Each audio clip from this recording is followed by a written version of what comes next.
ముందుగా అందరికీ ధన్యవాదాలు కాల్ జాయిన్ అయినందుకు ఏటీఎఫ్ తరపున. Strategies for revival of Indian economy post COVID-19 అనే ఒక విషయంపై చర్చించడానికి ఇవాళ మనతో పాటు ప్రముఖ ఆర్థికవేత్త, స్వదేశీ ఉద్యమకారులు డాక్టర్ ఎస్ లింగమూర్తి గారు జాయిన్ అయ్యారు. డాక్టర్ ఎస్ లింగమూర్తి గారు ప్రస్తుతం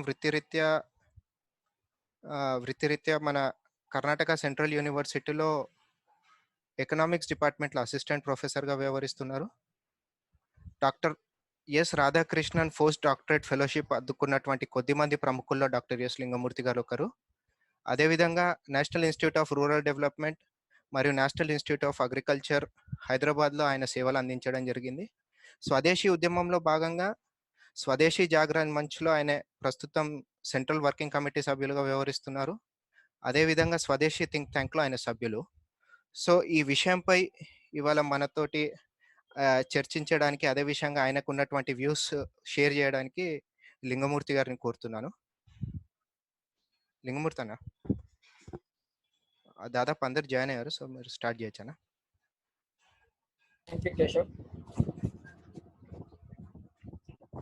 కోవిడ్ సందర్భంగా సోషల్ డిస్టెన్స్ పాటిస్తూ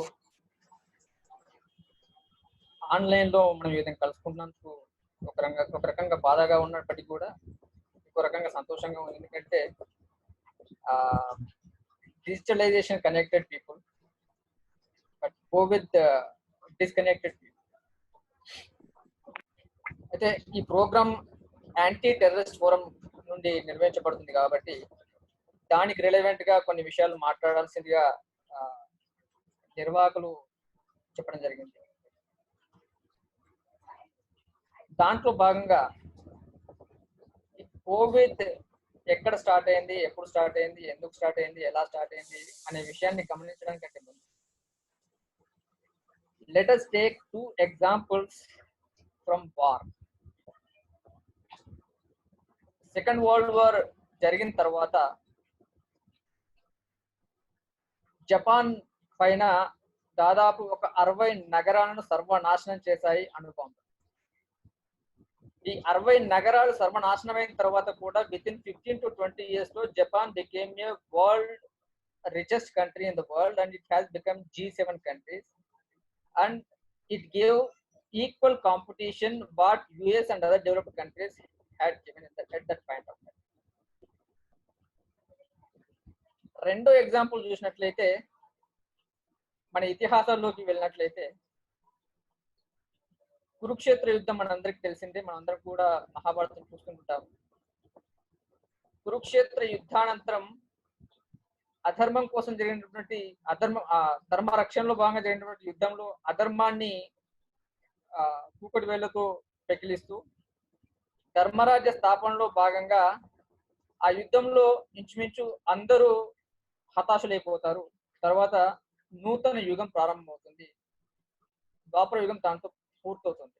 అంటే కురుక్షేత్ర యుద్ధం పూర్తయిన తర్వాత దాదాపు 35-40 సంవత్సరాల తర్వాత పూర్తిగా ద్వాపర యుగం అనేది పూర్తవుతుంది. నూతన యుగం ప్రారంభం. అంటే దీన్ని బట్టి అర్థమవుతుంది ఏంటంటే కురుక్షేత్ర యుద్ధం తర్వాత ధర్మస్థాపనలో భాగంగా మళ్ళీ కలియుగం, ద్వాపర యుగం మొత్తం పూర్తయింది, కలియుగం స్టార్ట్ అయింది. కాబట్టి పూర్తిగా కొత్తదనంతో స్టార్ట్ చేయడం. జపాన్ ఏ విధంగా అయితే వరల్డ్ వార్ 2లో సర్వనాశనమైన తర్వాత కూడా పూర్తిగా తన యొక్క సర్వశక్తులను ఒడ్డి ఏ విధంగా అయితే ఎకానమీని రివైవ్ చేసిందో, అదే విధంగా భారతదేశం కూడా మళ్ళీ ఇంకో రకమైనటువంటి కొత్త పద్ధతిలో ఎకానమీని రివైవ్ చేయడం. మూడో ఎగ్జాంపుల్ ఇస్తాను, కళింగ యుద్ధం. అశోకుడు కళింగ యుద్ధంలో అస్త్ర సన్యాసం చేస్తాడు. ఆ అస్త్ర సన్యాసం చేసిన కారణంగా, బౌద్ధం స్వీకరించిన కారణంగా భారతదేశం మొత్తం అస్త్రాన్ని ఉపయోగించడం మర్చిపోయింది. దాని కారణంగా మనం ఇన్ని సంవత్సరాలు ఇప్పటి వరకు కూడా, ఈ రోజు వరకు కూడా బుద్ధం శరణం గచ్చామి అంటున్నా కానీ బుద్ధుడు ఏం చెప్పిండు అనేది మర్చిపోయాం. అంటే అస్త్ర సన్యాసం చేయడం అంటే ఎదుటి వాళ్ళు దాడి చేసినప్పుడు కూడా సహిస్తూ కూర్చోవడం కాదు. ఆ విషయం మర్చిపోయిన కారణంగా మనం ఈ రోజు ఇప్పటి వరకు కూడా ఎదుటి వాళ్ళు ఎన్ని రకాల దాడులు చేసినా కానీ ఇప్పటి వరకు సహిస్తూనే వస్తున్నాము. ఇప్పుడు జరుగుతున్నటువంటి కోవిడ్ అటాక్ కూడా మనం సహిస్తూనే ఉన్నాము. దీన్ని కూడా మనం ఇంటర్నేషనల్ జియో పాలిటిక్స్ లో భాగంగా మనం అర్థం చేసుకోవాల్సి ఉంటుంది. ఎందుకు ఇంటర్నేషనల్ జియో పాలిటిక్స్ లో భాగంగా మనం అర్థం చేసుకోవాల్సి ఉంటుంది అంటే, కోవిడ్ రావడానికి పూర్వం ప్రపంచ ఆర్థిక వ్యవస్థ కూడా మందగమనంలో ఉంది. ప్రపంచ దేశాలన్నీ కూడా negative set of growth rate తో ముందుకెళ్తున్నటువంటి టైం. దాంట్లో భాగంగా మనం విశ్లేషించినట్లయితే 2017 నుండి ఇప్పటి వరకు అమెరికాకు చైనాకు మధ్య ప్రాక్సీ ట్రేడ్ వార్ నడుస్తుంది. ఈ అమెరికాకు చైనాకు మధ్య జరుగుతున్న ప్రాక్సీ ట్రేడ్ వార్ లో అమెరికా చైనా పైన సాంక్షన్స్ విధించడము, చైనా అమెరికా పైన సాంక్షన్స్ విధించడం. దీంట్లో భాగంగా చైనా తనకు అనుకూలంగా ఉన్నటువంటి దేశాలను ఒక కూటమిగా చేకూర్చుకోవడము, అదేవిధంగా అమెరికా తనకు అనుకూలంగా ఉన్నటువంటి దేశాలను కూటమిగా చేకూర్చుకోవడము. ఇదంతా ఎందుకు అంటే, మనం మన యొక్క పవర్ చూపించడానికంటే ముందు we have to accumulate our strengths within regional. So we have to show regional power, then automatically we can attain whatever we want. So ఈ కైండ్ ఆఫ్ స్ట్రాటజీ మనం 2017 నుంచి చూస్తూ వస్తున్నాం, మాట్లాడుతూ వస్తున్నాం. అంటే ఇప్పటి వరకు అమెరికా ప్రపంచ దేశాలన్నింటినీ ఏలుతూ గ్లోబల్ సూపర్ పవర్ గా చలామణి అయింది with Washington consensus. World war 2 తర్వాత సంభవించినటువంటి న్యూ ఇన్స్టిట్యూషన్స్, ఐఎంఎఫ్ కావచ్చు, ఐబిఆర్డి కావచ్చు, అవి యుఎస్ ప్రోద్బలంతో వచ్చినటువంటి ఇన్స్టిట్యూషన్స్. కాబట్టి ఐఎంఎఫ్, ఐబిఆర్డి ఆధ్వర్యంలో గైడెన్స్ లో ప్రపంచ దేశాలన్నీ కూడా వాటి యొక్క ఆర్థిక చలామణి చేస్తున్న టైంలో అమెరికా తన యొక్క గుత్తాధిపత్యాన్ని చెలాయించడం కోసం డాలర్ ను ట్రేడ్ మారక విలువగా గుర్తించడం జరిగింది. అదేవిధంగా ఐఎంఎఫ్, ఐబిఆర్డి కూడా మిగతా అన్ని దేశాలు కూడా దాన్ని యాక్సెప్ట్ చేయడం జరిగింది. ఎందుకంటే డాలర్ ఫ్లక్చుయేషన్ తక్కువగా ఉంటుంది అని చెప్పేసి ప్రపంచ దేశాలు నమ్మినాయి కాబట్టి అమెరికా ఏమి ఉత్పత్తి చేయకుండానే కేవలం డాలర్ ఎక్స్చేంజ్ తో అమెరికా కావాల్సినటువంటి మనీని ఎర్న్ చేయడం స్టార్ట్ చేసింది. ఈ విధంగా ప్రపంచ దేశాలన్నింటినీ కూడా అమెరికా ఇంపీరియలిజం చేయడం స్టార్ట్ చేసింది. తర్వాత అమెరికాకు ఉన్నటువంటి మేజర్ మ్యానుఫ్యాక్చరింగ్ డిఫెన్స్. కాబట్టి ఆ డిఫెన్స్ ప్రొడక్ట్స్ ని ప్రపంచ దేశాల్లో సేల్ చేయడం కోసము ఎవరు కొంటారు డిమాండ్ లేకుంటే? కాబట్టి డిమాండ్ క్రియేట్ చేయాలి డిఫెన్స్ ప్రొడక్ట్స్.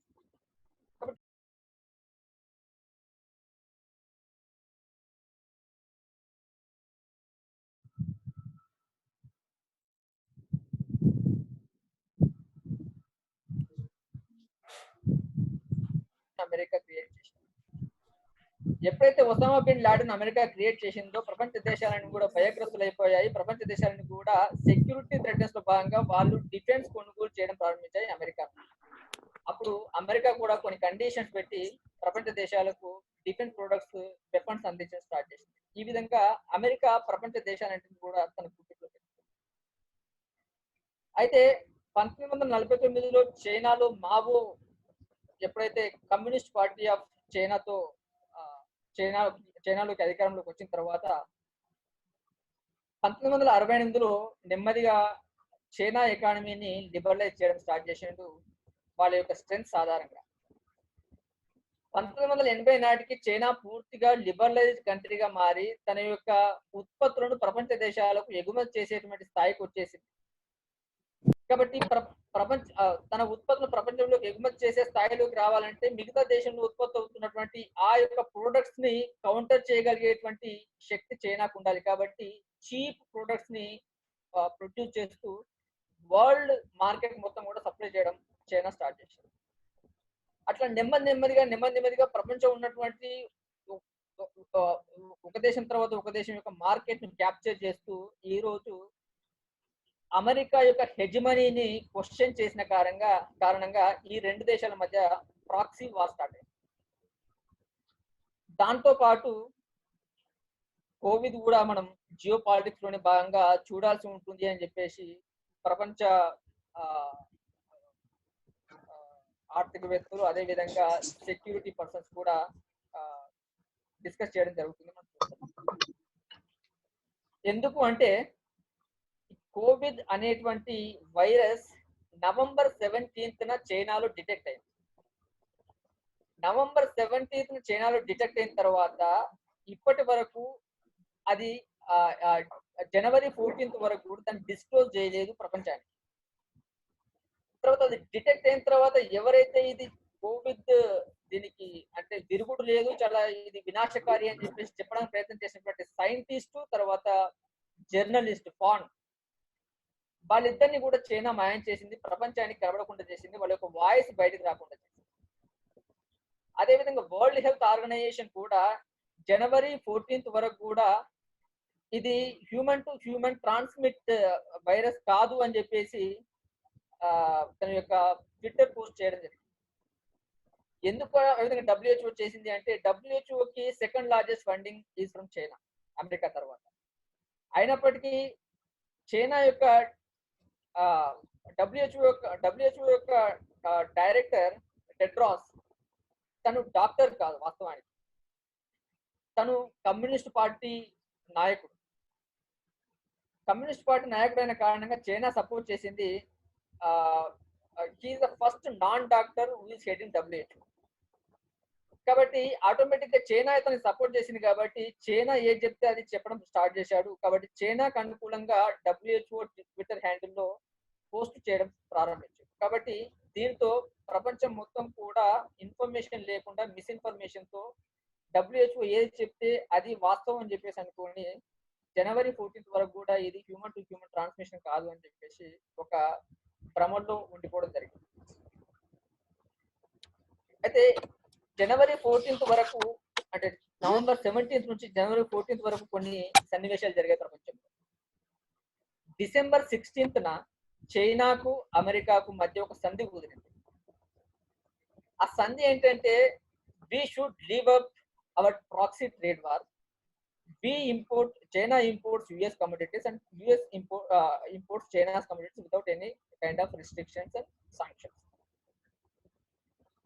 చైనా ఎందుకు ఒప్పుకుంది అంటే, చైనాకు తెలుసు America is going to have huge crisis, so America cannot send any product from America to China because America is going to lockdown. So China is accepted to America's treaty. రెండోది, చైనాకు Italy నుంచి చాలా మంది కార్మికులు వెనక్కి వచ్చారు China డేని celebrate చేసుకోవడం కోసం. ఆ చైనా డేని సెలబ్రేట్ చేసుకొని మళ్ళీ వెనక్కి వెళ్ళేటప్పుడు వాళ్ళందరికీ కూడా వైరస్ వచ్చేసింది, కరోనా వైరస్. దాదాపు ఒక 4 లక్షల మంది ఇటలీలో పనిచేస్తున్నటువంటి కార్మికులు, వాళ్ళు ఏ దాంట్లో పనిచేస్తున్నారంటే OBOR, one belt one road initiative లో భాగంగా వాళ్ళు పనిచేస్తున్న కార్మికులు వాళ్ళు వెనక్కి వచ్చి మళ్ళీ తిరిగి వెళ్ళారు. తిరిగి వెళ్ళినప్పుడు ఇటలీ ప్రజలంతా కూడా వాళ్ళకు ఒక డౌట్ వచ్చేసింది, చైనాలో ఆల్రెడీ కరోనా క్రైసిస్ ఒకటి ఉంది, దాన్ని జాగ్రత్తగా గమనిస్తున్నాము అని చెప్పేసి డాక్టర్లు తర్వాత సైంటిస్ట్ చెప్పినప్పుడు ప్రజలంతా కూడా, ఇటలీ ప్రజలంతా కూడా it is racism, we are pro China and we are for hugging China అని చెప్పేసి ఇటాలియన్ ప్రజలంతా కూడా హగ్ చైనా పేరుతోటి జనవరి 15న వాళ్ళ యొక్క చైనా డే సందర్భంగా చైనీయులందరినీ కూడా హగ్ చేసుకోవడం ప్రారంభించారు. దాంతో ఏం జరిగిందో మనకు తెలుసు. మొట్టమొదటిసారిగా కుప్పకున్నటువంటి దేశం చైనా, ఇటలీ, ఈ కరోనా వైరస్. తర్వాత మీరు ఈ కరోనా వైరస్ స్ప్రెడ్ కనుక మనం పరిశీలించినట్లయితే, ఎక్కడెక్కడైతే ఓబీఓఆర్ ఇనిషియేటివ్ ఉందో, one belt one road initiative ఏదైతే ఉందో, ఈ కరోనా వైరస్ కంప్లీట్ గా కూడా ఆ ప్రాసెస్ లో, ఈ రోడ్ ప్రాసెస్ ద్వారా, తర్వాత ఆ యొక్క లేబర్ ప్రాసెస్ ద్వారా స్ప్రెడ్ అయినట్టుగా మనకు స్పష్టంగా కనపడుతుంది. చైనా జియో పాలిటిక్స్ లో భాగంగా 3 రకమైనటువంటి స్ట్రాటజీలను ఉపయోగిస్తుంది.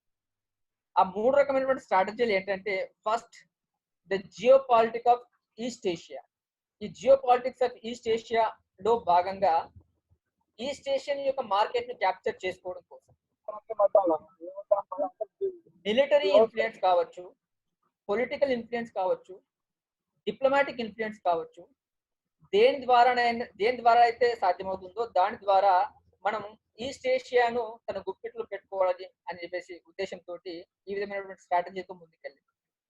రెండో strategy march to west. Western countries ఏవైతే ఉన్నాయో అవన్నీ కూడా అమెరికన్ హెజిమోనీలో ఉన్నాయి. అమెరికన్ హెజిమోనీని క్వశ్చన్ చేస్తూ China wanted to establish its own hegemony. So march to west లో భాగంగా బిఆర్ఐ ఇనిషియేటివ్ ను స్టార్ట్ చేసింది. ఆ బిఆర్ఐ ఇనిషియేటివ్ లో almost European countries, all European countries and Western countries have participated.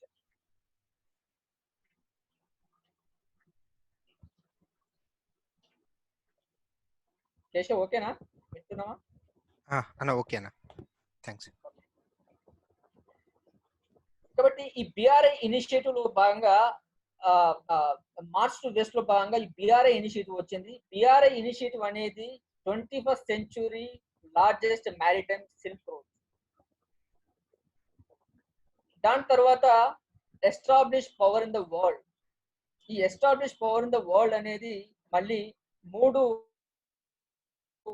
Strategies లో జరుగుతుంది. అది political strategy, geoeconomic strategy and మూడోది జియో స్ట్రాటజీ. ఈ జియో ఎకనామిక్ స్ట్రాటజీ అనేది you have to capture new markets by exploring developing countries కావచ్చు, African countries కావచ్చు, ఎక్కడెక్కడైతే fund అవసరం ఉందో, ఎక్కడెక్కడైతే ఇన్ఫ్లుయెన్స్ అవసరం ఉందో, ఎక్కడెక్కడైతే చైనాస్ ఇన్వెస్ట్మెంట్ అవసరం ఉందో అక్కడికి ఇన్వెస్ట్మెంట్ పంపించడం, లేకుంటే ఫండ్ ఇవ్వడము. ఈ రకంగా మనం శ్రీలంకలో చూసాము.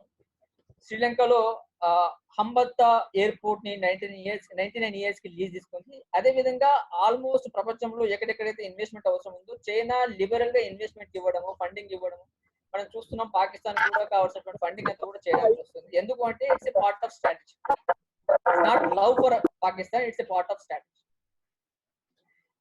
ఈ ప్రాసెస్ లో భాగంగా మనం చూసాం మొన్ననే ప్రీతం ప్రధానమంత్రి గారు 4th November బ్యాంకాక్ లో కాంప్రహెన్సివ్ ఎకనామిక్ రీజనల్ పార్ట్నర్షిప్ ని రిజెక్ట్ చేస్తూ తన యొక్క సిగ్నేచర్ చేయకుండా వెనక్కి వచ్చాడు ఆర్సిఈపి ప్రాజెక్ట్ లో భాగంగా. ఎందుకు అంటే ఈ ఆర్సిఈపి ప్రాజెక్ట్ అనేది 16 కంట్రీస్, ఏషియన్ ప్లస్ 6 కంట్రీస్ తో స్టార్ట్ అయినటువంటి ఒక రీజనల్ బ్లాక్. ఈ రీజనల్ బ్లాక్ ఏంటంటే it is headed by China and initiated by China and it will be influenced by China. What ever the agreements would have been taken place in RCEP, then automatically China is going to help at the extent of 90% rather than other countries.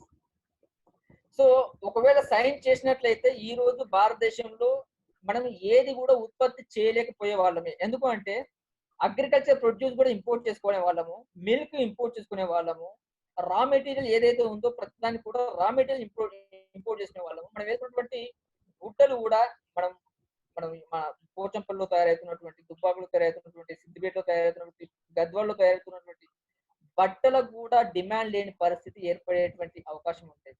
కానీ prime minister Narendra Modi గారు చాలా cautious గా in the interest of India and in the interest of people I'm taking back step అని చెప్పేసి sign చేయకుండా దాన్ని hold లో పెట్టాడు. దాంతో ఆర్సిపి ప్రాజెక్ట్ అనేది ఇప్పుడు కూడా ముందుకు పోకుండా అట్లే ఆగిపోయింది. కాబట్టి ఈ రకమైనటువంటి వాతావరణం అంతా కూడా చైనా క్రియేట్ చేసింది. అంటే చైనా స్ట్రాటజీలో భాగంగా ఇదంతా కూడా నడిచింది. కోవిడ్ విషయానికి వచ్చినట్లయితే China is ahead of 6 months compare to any other country in the world. ఒక 6 months ముందు కోవిడ్ క్రైసిస్ వచ్చింది చైనాలో. తర్వాత ఒక 6 months ముందు లాక్డౌన్ ప్రకటించింది. ఒక 6 months ముందు ఎకానమీని రీస్టోర్ చేసింది. కాబట్టి ప్రపంచానికి ఇప్పుడు లాక్డౌన్ పీరియడ్. ఈ లాక్డౌన్ పీరియడ్ లో చైనా తన యొక్క కంప్లీట్ ఎకానమీని రివైవ్ చేస్తూ తన మ్యానుఫ్యాక్చర్ ని మళ్ళీ రివోక్ చేస్తూ రెజ్యూమ్ చేస్తూ కావాల్సినటువంటి ఎక్స్పోర్ట్స్ ని కోవిడ్ కి సంబంధించినటువంటి పీపీఈ కిట్స్ కావచ్చు, లేకుంటే ఏదైనా మెడిసిన్ కావచ్చు, మాస్క్ కావచ్చు, ఏదైనా కావచ్చు, there is only one country which is called China అనేటువంటి పద్ధతిలో స్ట్రాటజీ ప్లాన్ చేసింది. అదే విధంగా మనం చూస్తున్నాం ఇటలీ కావచ్చు, జర్మనీ కావచ్చు, ఆస్ట్రేలియా కావచ్చు, జపాన్ కావచ్చు, ఈవెన్ యుఎస్ కావచ్చు, కావాల్సిన మాస్కులు చైనా నుంచి పోయాయి. ఈవెన్ ఇండియా కూడా చైనా మాస్క్ ని ఇంపోర్ట్ చేసుకుంది. Due to quality parameters again India has sent back to China. That is different case. అంటే ఈ స్ట్రాటజీ కంప్లీట్ గా కూడా మనం అర్థం చేసుకోవాల్సినటువంటి అవసరం ఉంది. ఇది ఒక రకమైనటువంటి చైనా చేసినటువంటి పన్నాగం అని చెప్పేసి నేను అనడం కాదు, ప్రపంచ దేశాలన్నీ కూడా అంటున్నాయి. US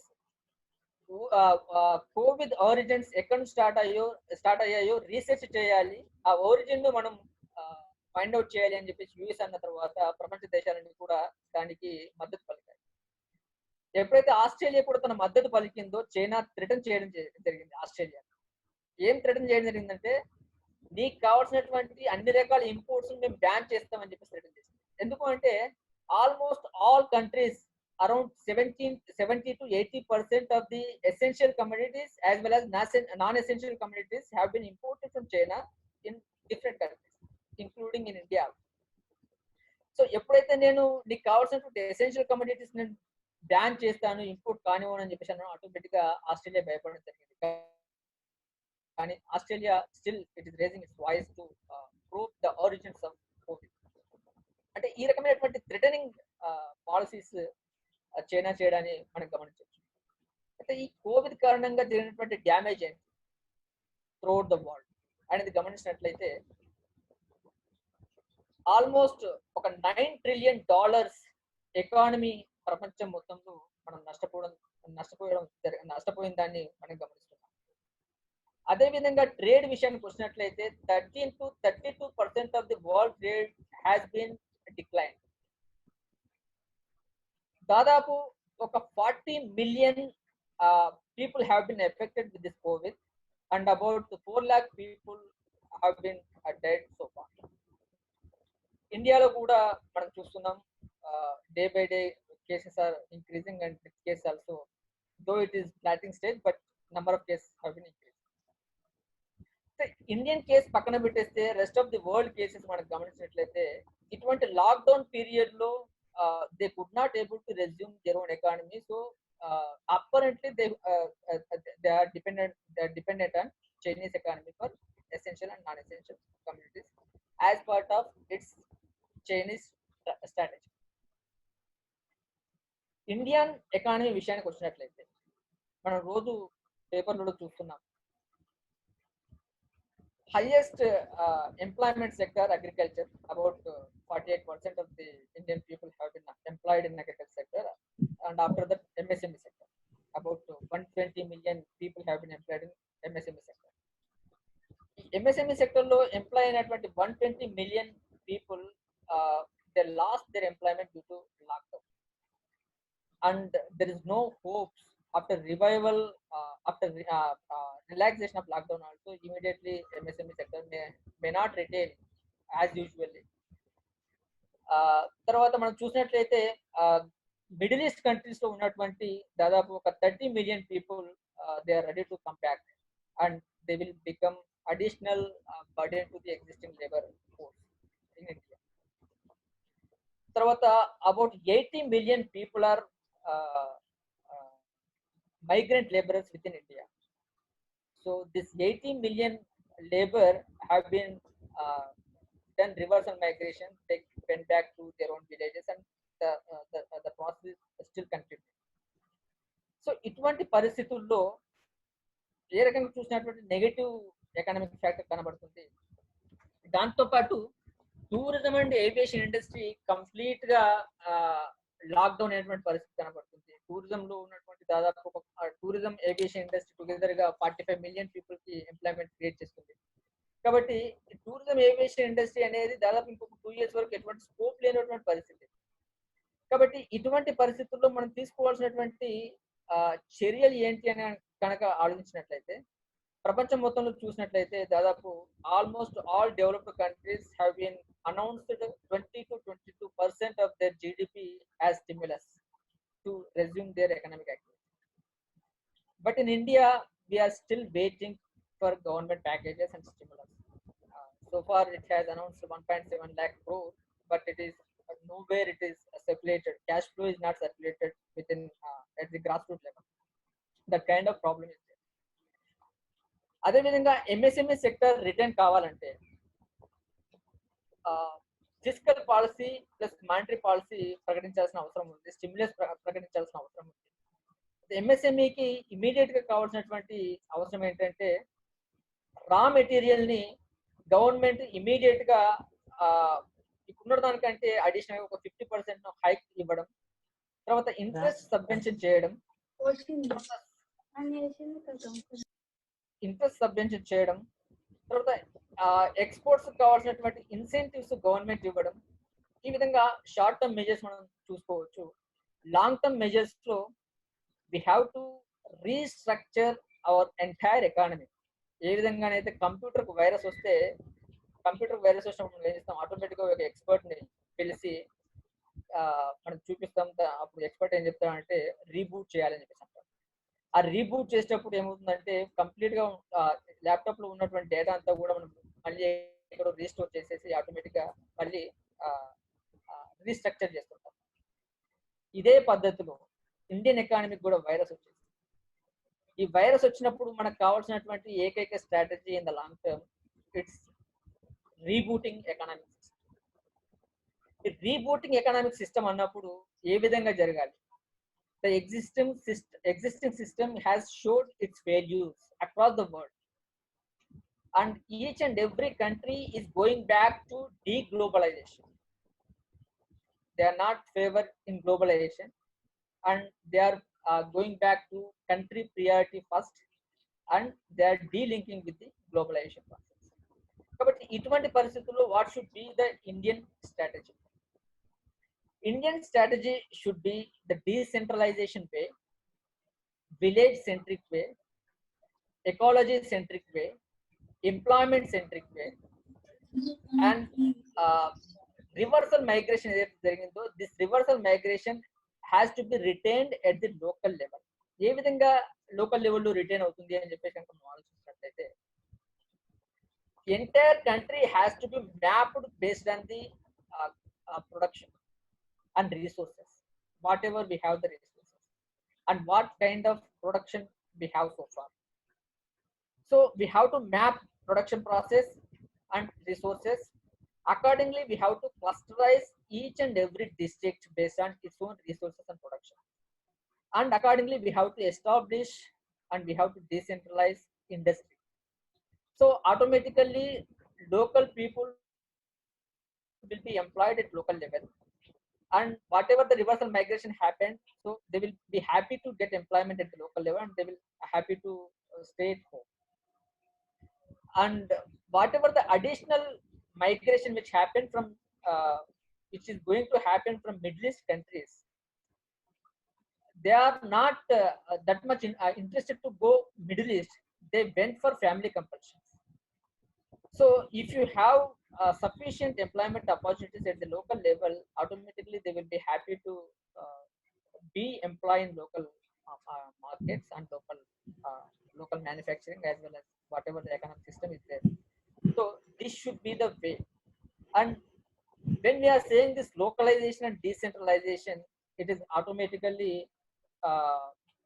Swadeshi way of thinking and Swavalamban way of thinking.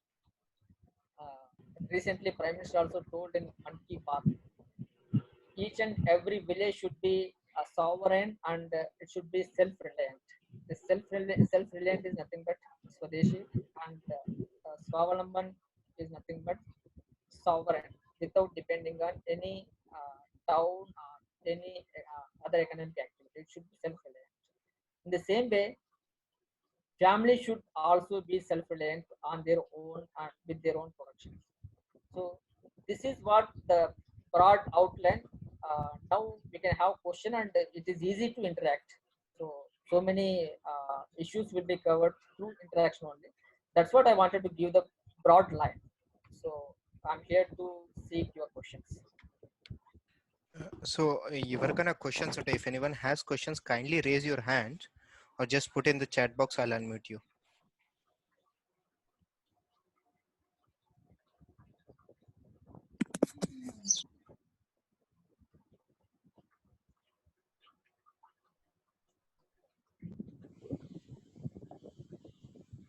So one question I have received through message: in a globalization world where every economy is dependent on one another, how practical is Swadeshi kind of movement? Example, ban China. What are the pros and cons? See, if you look at Who raised this question, Anna? What's the name? Tota Raju. Tota Raju. Okay. If you look at uh, the world, uh, so far the globalization ambassador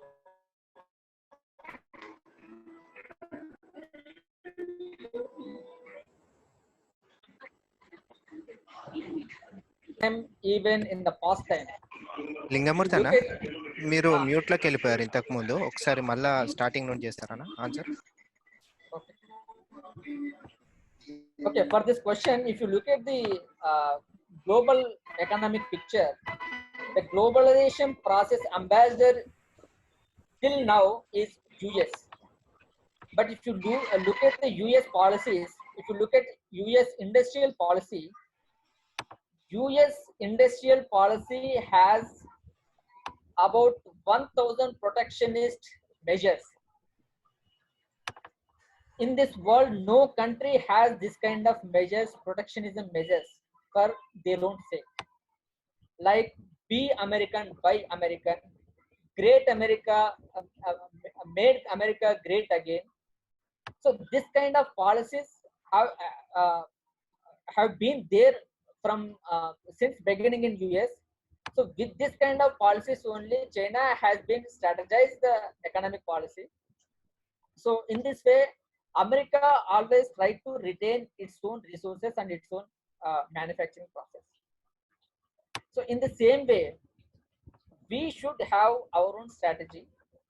We should produce our own product. We should not import any product from outside, not only China, any product from any country, including America, China, Japan, whatever the country. When you are importing a commodity from other countries, now at this time it may be cheap. So but what happened after 1991, when we habituated to consume imported goods? From 1991 to 2007, NSSO data reveals about 45 lakh self-employment units have been distracted. So 45 lakh self-employed means one family consisting with 4 to 5%. So about 2 to 3 crore people have become unemployed. They have some kind of technology, that may be handloom technology or whatever the rural artisan technology. So they have some kind of sophisticated technology, even though they became laborers in small petty shops and hotels. If you go to any handloom cluster, you will see persons who lost their employment in their self-employment and have been employed in hotels and small kirana stores and vendors. So this kind of situation is happening. So when you are keeping your country's priority, when you are keeping your country's first, for time being, we have to ban all kinds of commodities which have been imported. So to make our economy strengthen, we have to follow like Japan system and even US system to strengthen our economy. It is possible. Any other question? Yeah, so there are a couple of hands raised, Anna. So we have Satyanarayan Swami Guram. So firstly, he raised the hand. So I'll unmute you. I'll unmute him. Satyanarayan. నమస్తే అండి. Okay. Hello, question తెలుగులో అడగచ్చా ఇంగ్లీష్లో అడగచ్చా అండి? Anything should be. అదే అండి, ఇప్పుడు మీరు అంటున్నారు కదా, ఐ మీన్ గ్రామ స్వరాజ్యము ఇట్లా అంటున్నారు కదా, అంటే మన వాళ్ళు ఆల్రెడీ చాలా సుఖాలకు అలవాటు పడిపోయి ఉన్నారు. ఇప్పుడు ఒకప్పుడు ఖాదీ బేస్డ్ ఇండస్ట్రీస్ ఉండేవి, లేకపోతే మనం వాడే ప్రతి వస్తువు కూడా స్వదేశీ ఉండేది. అంటే కుంకుడుకాయలు కానీ లేకపోతే సబ్బులు ఇట్లాంటివి కూడా స్వదేశీ ఉండేవి పళ్ళపొడి దగ్గర నుంచి. ఈ రోజున మళ్ళీ అవే ప్రోడక్ట్స్ మనం ఫారిన్ కంపెనీస్ నుంచి తెప్పించుకుంటున్నాం. ఇప్పుడు ఫర్ సపోజ్ ఒక ఆవు ఉంది అనుకోండి, ఒక ఇంట్లో ఆవు పేడతో వాళ్ళు పలు రకాల వస్తువులు తయారు చేసుకోవచ్చు. పళ్ళ పొడి, షాంపూలు, ఇట్లా చాలా. డైరెక్ట్ క్వశ్చన్ అడగండి, చెప్తాను. అదే అండి, అంటే ఈ లగ్జరీస్ కి అలవాటైన వాళ్ళు మళ్ళా తిరిగి బ్యాక్ టు రూట్స్ కి వెళ్ళగలరా అనేది నా డౌట్. మీకు ఒక ఎగ్జాంపుల్ చెప్తాను. అదే ఇప్పుడు మీరు ఇచ్చినటువంటి మీరు క్వశ్చన్ కాదు అడిగింది, ఆన్సర్ మీరు చెప్తున్నారు. ఫర్ ఎగ్జాంపుల్ మనం టూత్ పేస్ట్ వాడుతున్నాము. ఆ టూత్ పేస్ట్ లో నీమ్ ఉంటే neem is some kind of allergy అని చెప్పేసి హిందుస్థాన్ లీవర్, పెప్సడెంట్, క్లోజ్అప్ ఇవన్నీ కూడా అడ్వర్టైజ్ చేసింది మనం చూసాం. ఎప్పుడైతే పతంజలి తన నీమ్ తో ఎప్పుడైతే బేస్ తయారు చేయడం స్టార్ట్ జరిగిందో, ఎప్పుడైతే మార్కెట్ క్యాప్చర్ అయిందో, ఆటోమేటిక్ గా హిందుస్థాన్ లీవర్ కంపెనీస్ కూడా it is ayurvedic product, neem based product అని చెప్పేసి క్లోజ్అప్ పెప్సడెంట్ కూడా తన యొక్క మార్కెటింగ్ స్ట్రాటజీస్ ని చేంజ్ చేశాయి. అంటే మార్కెటింగ్ స్ట్రాటజీ ఏంటంటే, మనం మన దగ్గర ఉన్నటువంటి వస్తువు ఏదైనా ఉపయోగిస్తున్నామంటే they don't want to grow this kind of attitude, they want to kill it and they want to capture the market. So ఈ స్ట్రాటజీలో భాగంగా మనం వాడుతున్న ప్రతిదీ కూడా ఎందుకు పనికిరాదు అని చెప్పేసి ప్రచారం చేశారు. ఎప్పుడైతే రామ్దేవ్ బాబా ఆ కౌంటర్ ని, ఆ హెజమనీని క్వశ్చన్ చేశాడో, ఎప్పుడైతే అది తప్పు అని చెప్పేసి వీటి బేస్ చేసుకొని మళ్ళీ మూలాలను బేస్ చేసుకొని ప్రొడక్ట్ స్టార్ట్ చేశాడో, రామ్దేవ్ బాబా యొక్క అడ్వర్టైజ్మెంట్స్ ని వాళ్ళు కూడా కాపీ కొట్టడం స్టార్ట్ చేస్తే మనం అన్ని చూస్తున్నాం. ఇప్పుడు ఆయుర్వేదిక్ బేస్డ్ అని చెప్పేసి, నీమ్ బేస్డ్ అని చెప్పేసి, తులసి బేస్డ్ అని చెప్పేసి, ఇవన్నీ కూడా మళ్ళీ హిందుస్థాన్ లీవర్ ప్రొడక్ట్స్ కూడా ఈ పేర్లతో వస్తున్నాయి మనం చూస్తున్నాం. కాబట్టి మనం ఇప్పటిదాకా వాడుతున్నటువంటి తప్పు కాదు, ఇవి కేవలం ప్రపంచ వాణిజ్య ప్రకటనలు చేసినటువంటి అభూత కల్పనలు మన మెదడును ఆవహించిన కారణంగా మనం ఇది మనది అనేది ప్రతిదీ తప్పు, best is best, rest is waste అనేటువంటి పద్ధతిలో మనం ఎన్ని రోజులు సాగుతూ వచ్చాము. Now this kind of hegemony is question by our own companies, that may be Patanjali or Sri or somebody else. Now process is started. So next అంటే ఒక question అడగచ్చా అండి అన్న? నెక్స్ట్ మీరు ఫాలో అప్ లో చాట్ లో పెట్టండి అన్న, చాలా మంది హ్యాండ్ రైజ్ చేశారు. సో నెక్స్ట్ క్వశ్చన్ రంగ సంజన గౌడ్ గారు రేజ్ చేయడం జరిగింది. I'm unmuting. Sir, good morning, sir. This is Srikanth. So I just want to know how much time will it take for the Indian economy to revive and to come back to the pre-COVID stage? Is it possible? Definitely it is possible when you determine to bring back your own economy back, your own economy. So it depends on government and the determination of the people. How you determine to your own economy and your own country. So it depends on you, we, and our own policymakers. But immediately government has to immediately announce stimulus package or fiscal package to resume our own manufacturing industry. So next question అన్న chat లో ఉంది. What is post Covid for migrant labours? గుంత సంపత్ గారు అడిగిన question అన్న.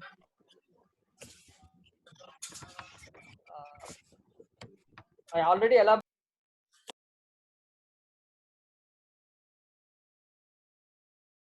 is not announced immediately relief packages. They are going to have a lot of suffers and sociological issues, mental issues.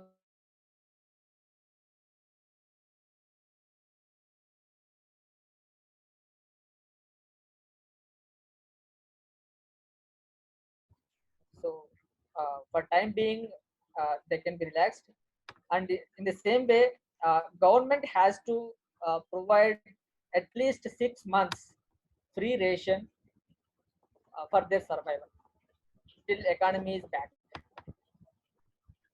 And after that, when you have proper strategy for long revival of your economy, this clusterization, decentralization, and village centric industries, automatically these local people are going to employ at the local level. So this should be happen. This is what Swadeshi I said. So next question అన్న గొల్ల మనీష్ అడిగినటువంటి question chat లో ఉంది. As we now realise that Indian healthcare sector has many lances, should healthcare be made fundamental right? Should it be obviously, obviously it should made healthcare is a fundamental right. So far it is in social sector, it should be in strategic sector as I believe, because if you keep in social sector, government is reluctant to provide each and everything because it's a failure of policy or it's a failure of bureaucracy, whatever it is. But when you keep it in strategic, automatically private as well as government will join hands together, and then whatever the necessity is required, automatically it will be taken care. This is what I believe. So next hand raise చేసిన వాళ్ళు నీలకంఠం ఉన్నారండి. నీలకంఠం గారిని unmute చేస్తున్నాను. Good morning, Mr. Om. My question is, the India is still depending on China in economy, to improve the economy, and how much percentage India is depending on China? Can India put a checkmate to China in importing and without depending on China? Because most of the Asian countries are depending on China to import in trade. And how much India is depending in trade issues with China? So can we put checkmate without depending on China to improve our economy? Yeah, not only India, entire world is depended on China about to 70 to 80%, whether it is raw material or finished good or essential commodities or non-essential commodities. In the same way, India is also dependent on China about 70% for raw material itself. Obviously, we can make checkmate because now we are keep on watching what is happening with China with our Indian government. When China has acquired HDFC shares, automatically India has imposed some kind of restriction on China in the name of neighboring countries. So neighboring countries has to invest through approval route, not automatic route, whatever the investment FDI. So in the same way, China has invested in railway portal IRCTC about 3%. Now government is going to rethinking about this 3% of shares of China. Actually, it has come through Singapore. For time being, for the short term, it is not possible, but in the long term, obviously it is possible because we are exporting raw materials to rest of the countries. This raw material can be used here itself, and this is the right time. All the companies throughout the world are thinking to take back their industries from China and relocate in somewhere else. Now they have only three countries in front of them, that is Vietnam, Taiwan, and India. So when we compare with Vietnam and Taiwan, India is ahead in terms of labor source as well as land and ease of doing. So obviously it is possible in the long term, but during short term we have to maintain a strategic relation with China. So there are a couple of questions in chat box. One is from Arjun Prasad. Can we restrict unnecessary expenditures to government exchequer? Next one is from Srinivas. How can we revive rural economy and employ migrant laborers to work in their localities? And the third one is from Harshit. CM like KCR is suggesting helicopter money. Is it a good or bad idea at this crisis? Ligamurthy ji. Okay, Arjun Prasad ji, definitely we can cut down our expenditure pattern. Now government is doing the same, and of course from employees also government is cutting DA and half salaries in some state governments. In central government, DA and HR is some kind of cutting is already happened, and for bureaucrats also about 30% of the salary cutting, and for MPs, MLAs, burning all the donations. Like this, it is happening. So obviously, it can happen in the interest of country. And second thing, second question, this helicopter money is not a new word. It is not coined by Chandrasekhar Rao. It is coined by Milton Friedman after World War II. This is exercised in US to revive its own economy, so it's success. But whether it is possible in India or not, we have to measure so many sectors, because Indian economy is not like Chinese economy or American economy or any other European economy, because their economy is completely organized, whereas Indian economy is completely unorganized. 98% of Indian economy is unorganized sector. So what are the checks and balances? We have to measure it. Then only we can take immediately. Since KCR is suggested, Indian government has to take this decision. It is not correct. So there are experts who have to take decisions, whether helicopter money or fiscal policy or monetary policy, whatever the right is there, they have to take, but it should not be delayed. And what is the third question? Keshav? So the next, how can we revive rural economy and employ migrant laborers to work in their localities? That's what I emphasized already. We have to decentralize our own economic system. There should be bottom up approach instead of up to bottom approach.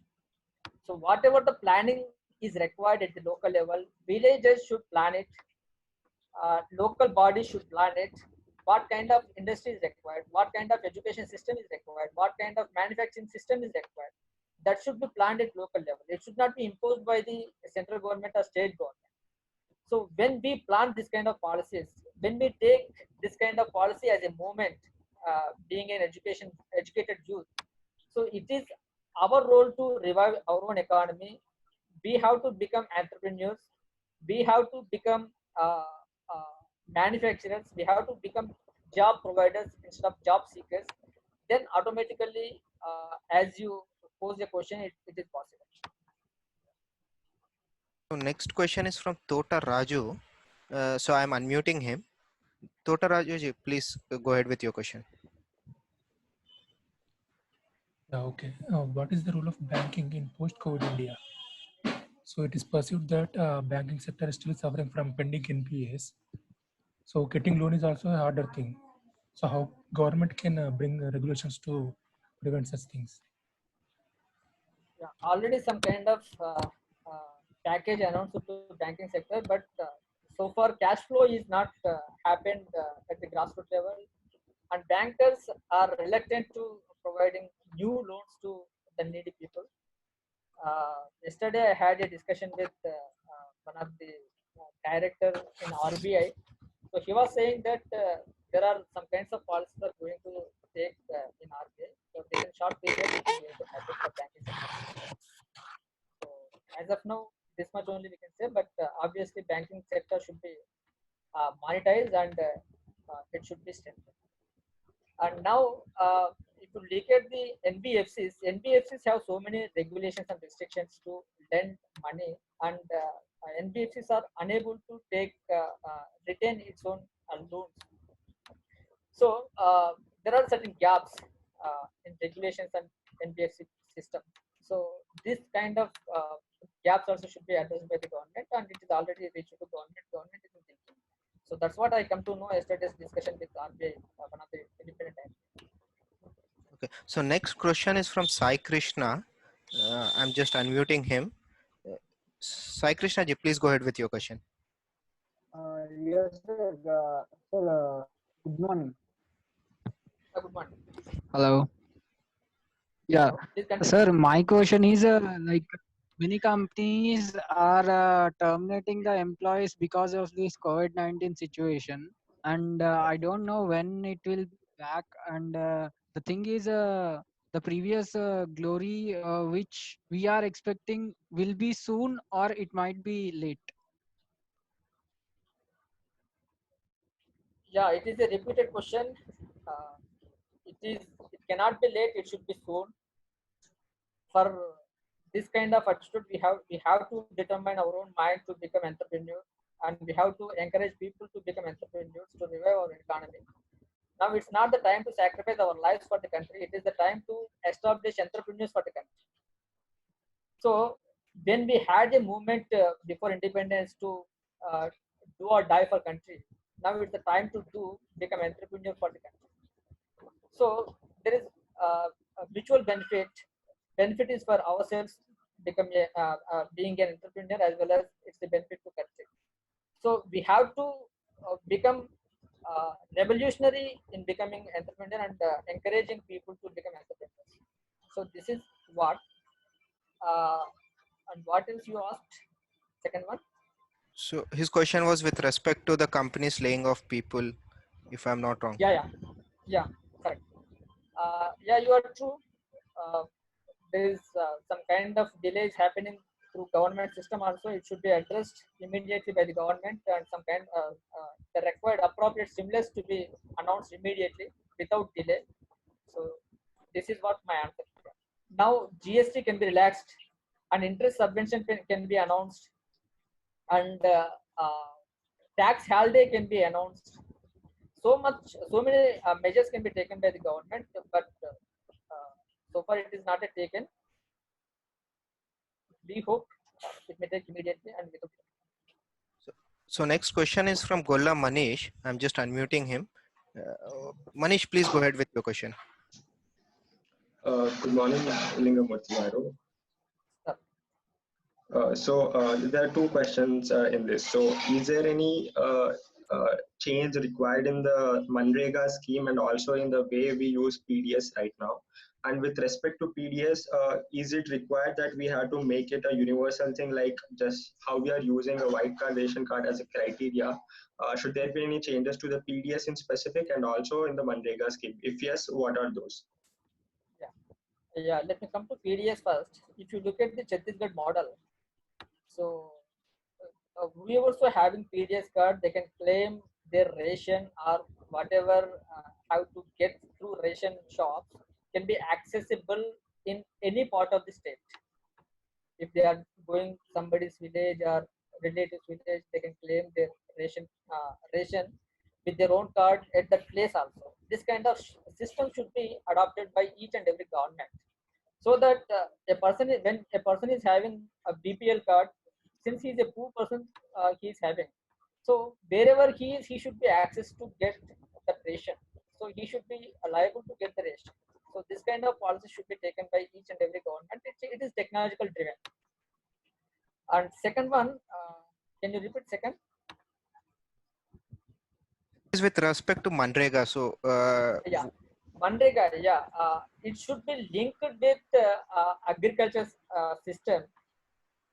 Instead of wasting their time in here and there, now Manrega people are hardly working 3 to 4 hours, not more than that, if I'm not wrong.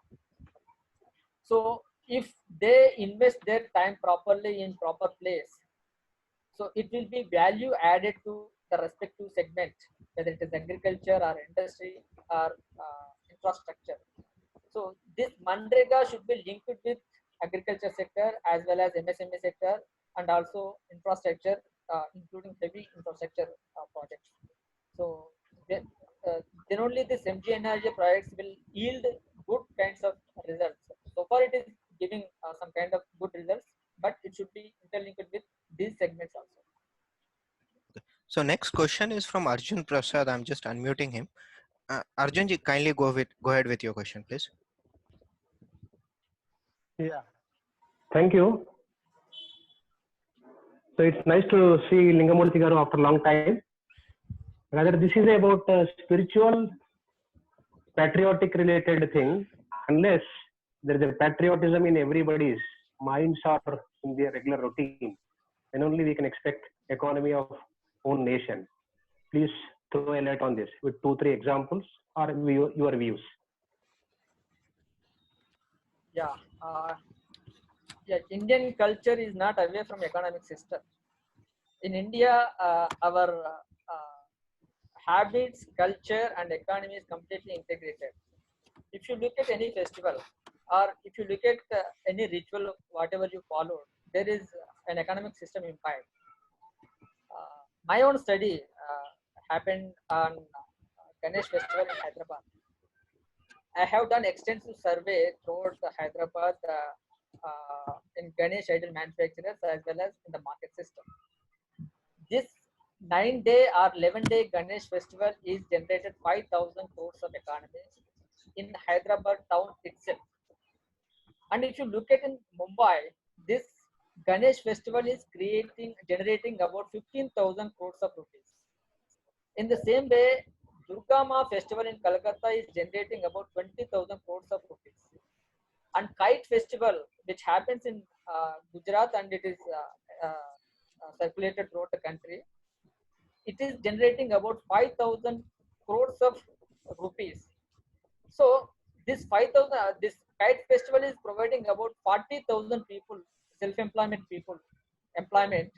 And this Ganesh festival is in Hyderabad itself is providing 1 lakh employment throughout the year directly, and about indirectly 3 lakh people are dependent on a Ganesh festival. So culture is not away from economic system. It is parcel and part of economic system. But unless you recognize our culture is part of economic system, you will not feel it as reality. So really we have so much. We should proud on our culture because it generates sustainable economic system. It don't leads to crisis. If you look at any series or any other economic models, you see Western countries have n number of Nobel prizes. In the same way, it follows n number of crises. What does it mean? But from India, you might not get n number of Nobel prizes, but it does not get crisis. Whatever the crisis India got, it is man-made. It is policy fault. It is not natural. Okay, so we have couple of questions in the chat box. I'll just open up Rana Pratap first. Rana Pratap has a question with respect to youth.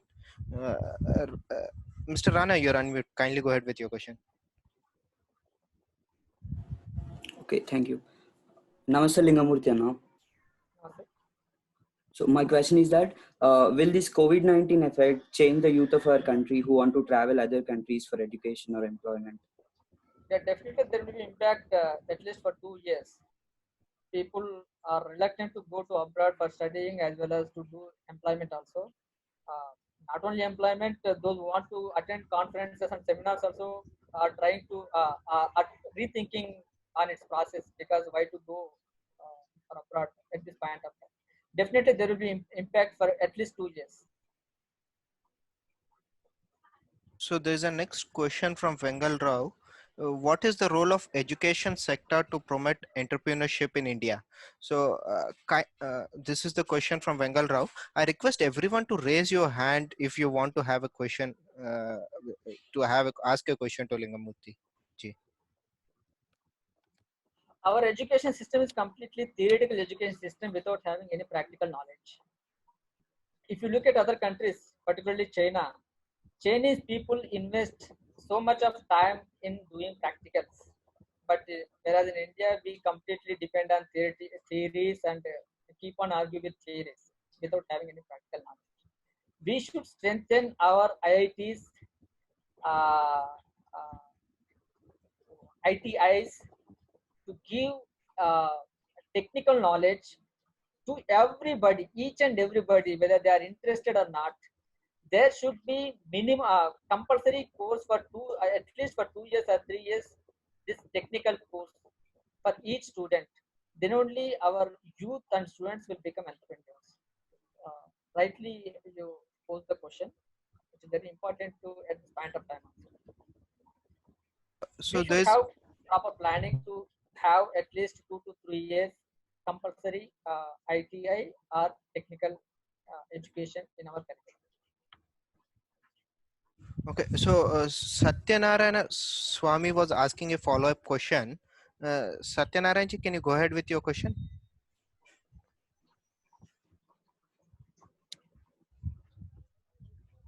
Hello. Yeah, Satyanarayana ji, please go ahead. Sir, the challenges what I have asked, అంటే చాలా మంది పల్లెటూర్లకు వచ్చేసి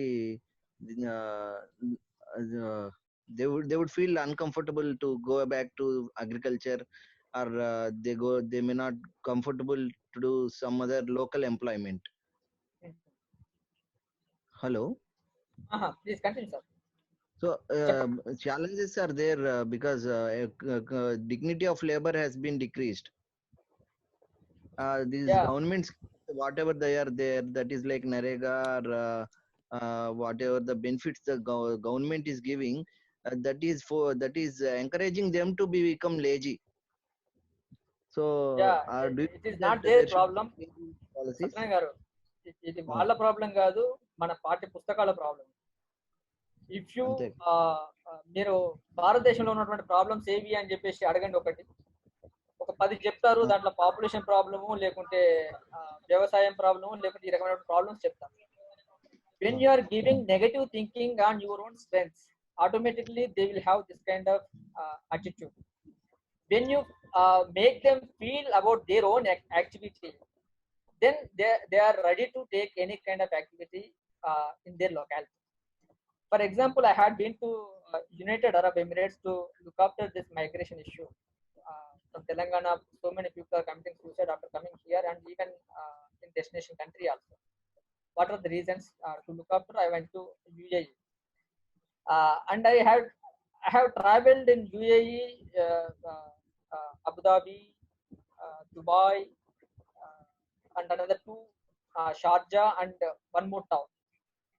And I have interacted with so many people.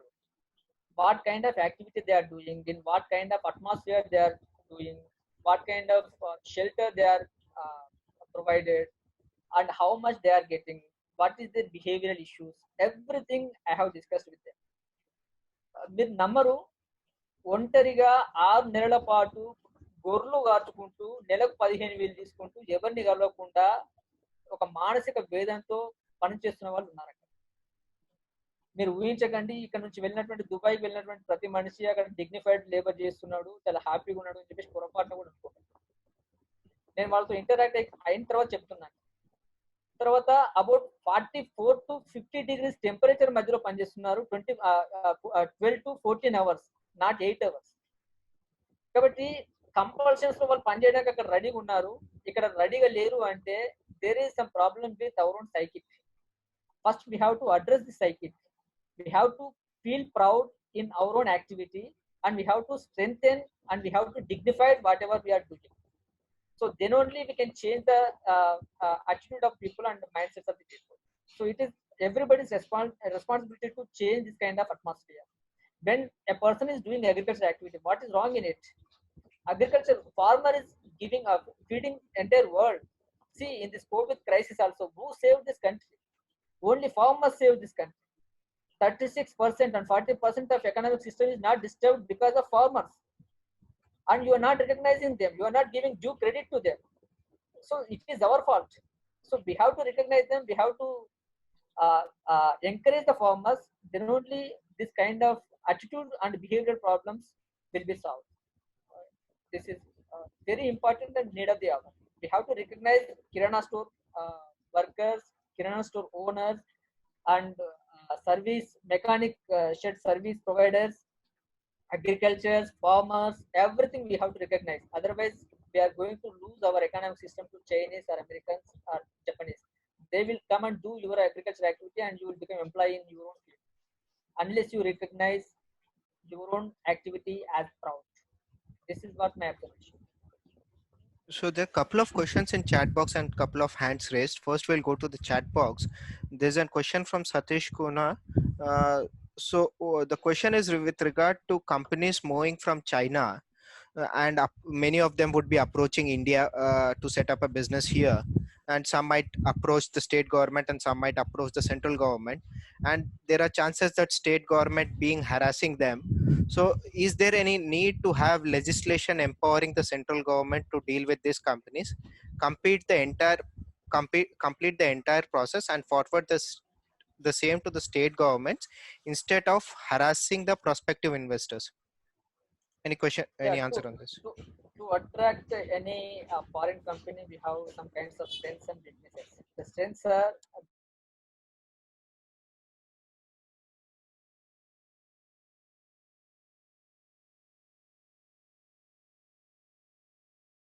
regulations and all. So we have more than 1,000 regulations, 20,000 regulations and 1,000 acts in MSME sectors. If somebody wants to establish kirana store, he has to move around 13 offices to take permission. So this kind of regulation should be restricted and relaxed. Now, if you look at the UP government recently announced, no need to take any kind of approval except 3 laws, labor laws, for 3 years. So this kind of bureaucratic relaxation, bureaucracy-free regulations, and bureaucracy-free environment we have to create in each and every state as well as by the central government. Then only these companies will come and they do investment. And these companies also we have to allow for only export orientation, not for domestic market. If they produce their product for domestic market, automatically again our own industry will be affected. So we have to be very careful in inviting foreign companies also. They have to come for only exports, and they have to come for only technology transfer, and they have to come for only providing employment to our own youth. So this kind of imposition should be there as China did all these years, and we have to do same strategy, and we have to relax the bureaucratic hurdles and these regulations. Okay, so there are a couple of people raised hands, so we'll go first to the Abhishek Reddy. Abhishek ji, please go ahead with your question. Hello sir. Yeah, please continue. Sir ఇప్పుడు మన Telangana state కి major income liquor అంటారు కదా, అది కాకుండా వేరే alternate source ఏదన్నా ఉందా? అంటే లిక్కర్ కన్జ్యూమ్ తక్కువ చేయడం అదొక యూస్ఫుల్ గా. Actually, So Lingamurti ji, just to add to this question, I'll just add to this question. Not only in Telangana, many states lo kuda endante liquor is the major source of income. So why don't government think of creating an alternative source of income? We have certain states as Gujarat or Bihar where there is no liquor sale, but still the government is able to survive. So what are the sectors on government should look at? actually we have to understand whether the tax on liquor is progressive or regressive. The tax on liquor is regressive, it is not progressive. To discourage liquor consumption, government is taxing on liquor. Even though people are not understanding it, and even bureaucracy and policymakers are encouraging this kind of liquor shops everywhere and each and every corner of the country. So this is a problem of policymakers as well as bureaucracy. And we have to understand that whatever the tax is being imposed on liquor is regressive to discourage consumption of liquor. And if you don't understand this kind of concept, and when you feel when you feel proud in consuming liquor, nobody will help you. And there are n number of alternatives for liquor. You can encourage your deshi toddy and coconut kind of alcohol is there. In North Karnataka, from Bellary district, name I forget. From coconut trees, they are producing some kind of mattu padartham ఉన్నటువంటి content తయారు చేస్తున్నారు. Neera. It is very sweetish and it is as equivalent to toddy. So you have so many alternatives which are localized, which are going to help the local people. You have to create this kind of environment to grow. So otherwise you have to import the multi-brand liquor and you consume it and you will send the profit to these companies and these countries. And then ultimately you are not going to get any kind of economical gain, and you are losing your health, and you are going to burden to economic system and country. So we have to understand this concept and we have to aware the people. So this is our duty, and it is our role to play in coming days.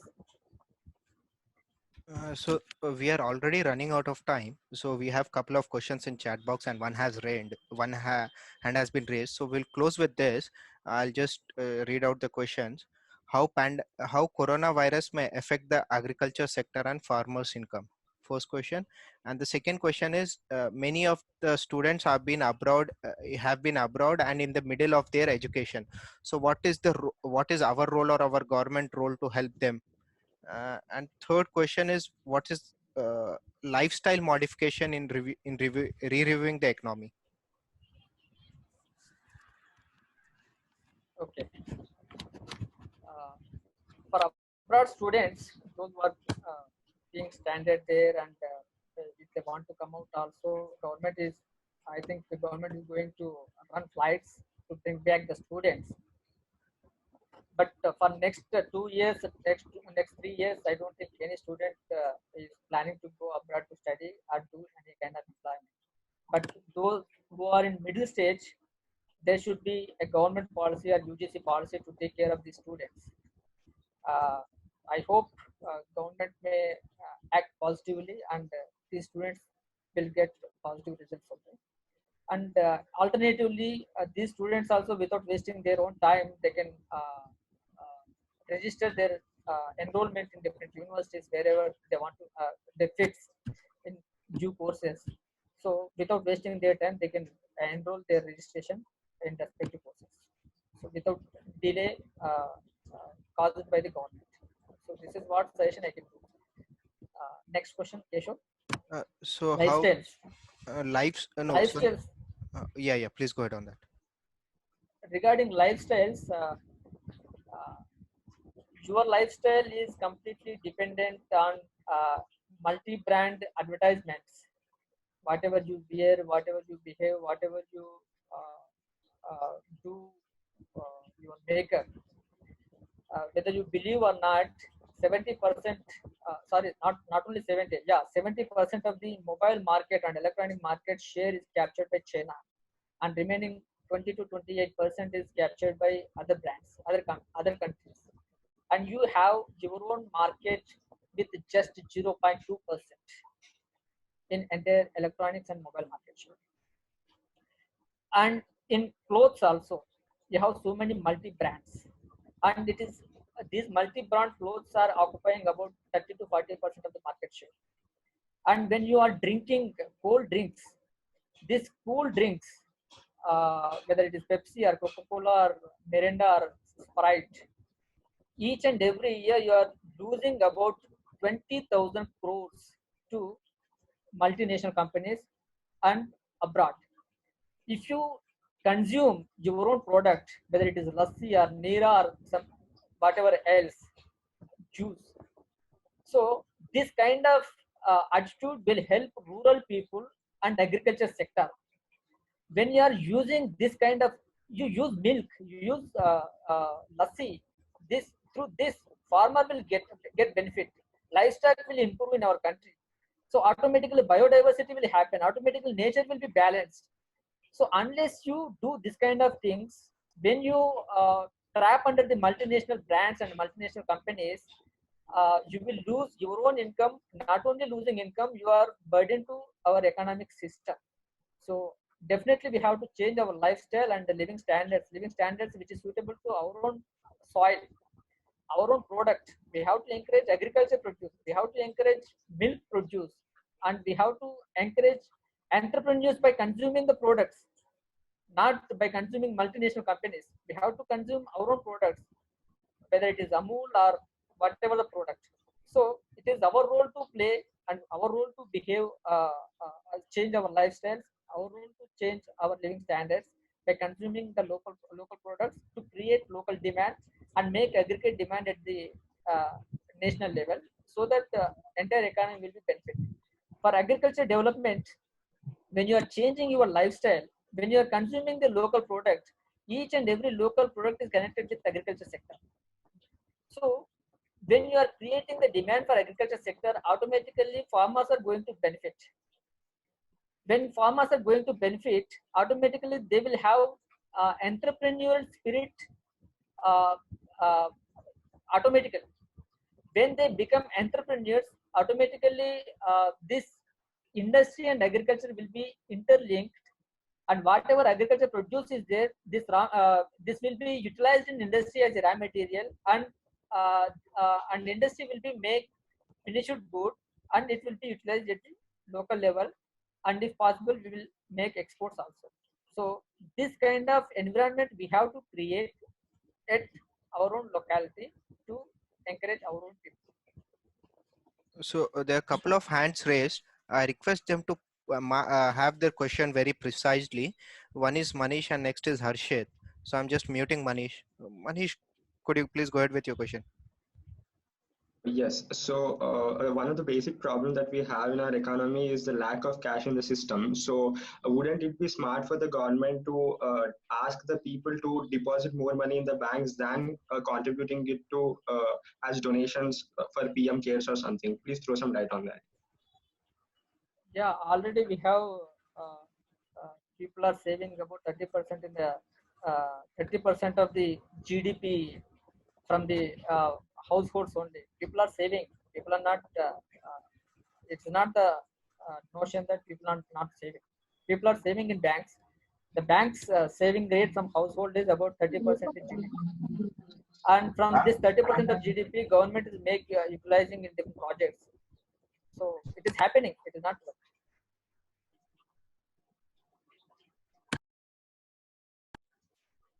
Next question is from Harshit. Hello, Harshit, sir. Actually, a couple of weeks back, in Republic Channel, a Congress spokesperson was stated that disbursing amount into the accounts of Gulf migrant laborers who were stranded in the UAE countries and all will help them financially. Is that a good idea or a bad idea, sir? Alternative to bringing back to India, embassy has some amount of money and is suggesting that to disburse the amount into their accounts. Sir, we have to understand the basic concept. The standard laborer already money. They are working there since long time, and they did not come for last 6 months, as I assume. So for last 6 months, whatever they earned, they have in their hands. They can pay for their tickets right now.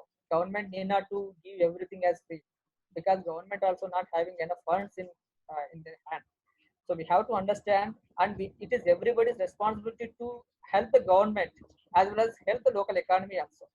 So people are there with money. It is not that they are not having any kind of money. Those who would not have any kind of money, yeah, you are correct. Obviously, embassy office should come in and help the people.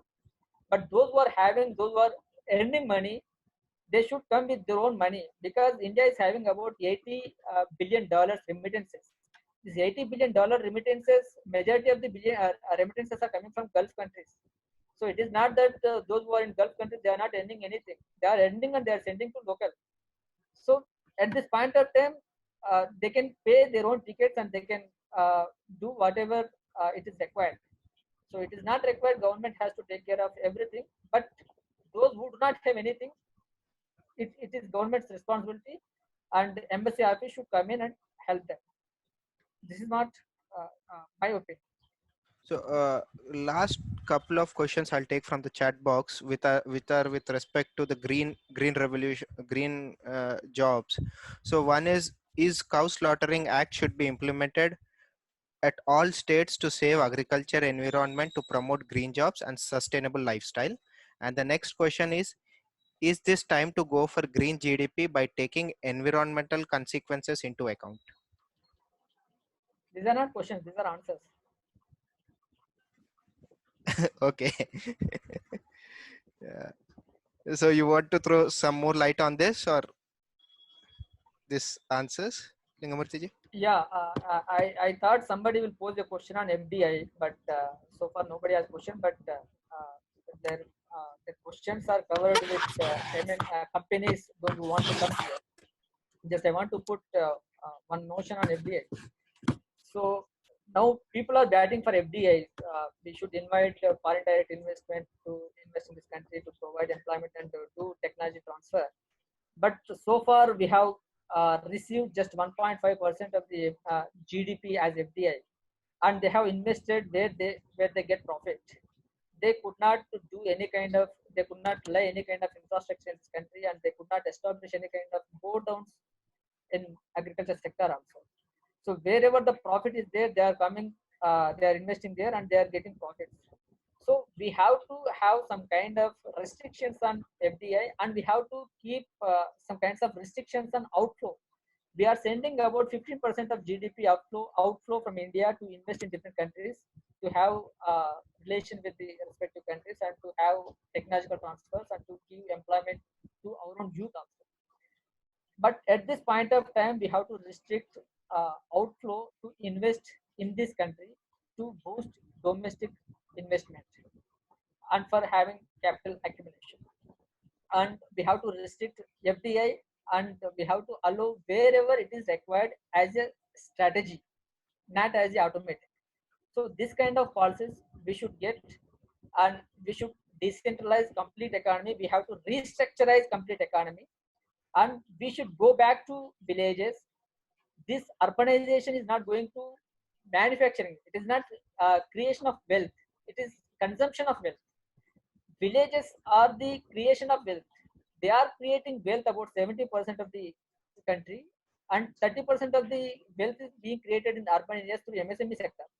So this MSME also should be redistributed to the rural areas, so that entire wealth creation will be created in rural villages, and automatically this urbanized people will rethink to locate in rural areas to establish their own houses and to live their own respective villages. This kind of environment and this kind of strategy government has to adopt to encourage decentralization and village centric, ecological centric, and balanced economic approach. So this is what my conclusion. Thank you, Keshav. So And thank you everybody, those who have interacted and those who listen me.